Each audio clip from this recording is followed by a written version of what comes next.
Hello, I'm Officer Judy Hops. How to become a police officer.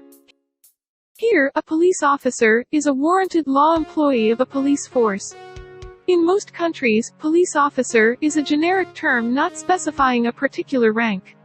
In some, the use of the rank officer is legally reserved for military personnel.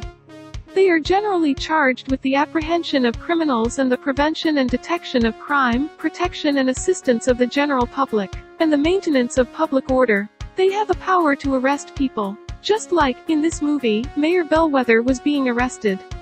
Why did this happen? She turned savage in order to maintain power and turn the population against the predator minority.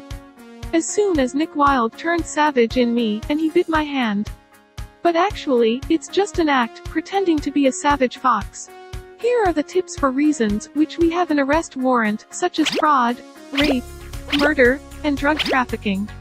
These are the investigation techniques into major crime, and special duties on the other hand, such as counterterrorism, surveillance, child protection, VIP protection, and civil law enforcement.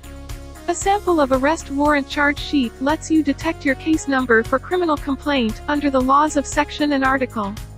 And signature for each person who is a criminal, and police officer. If he is a juvenile, under the age of 18, he'll not be arrested. If above 18 years, he'll be arrested as a criminal. He'll be in a life imprisonment, for life sentences within 2 years and above. That's how the law works. Like, comment, and subscribe now.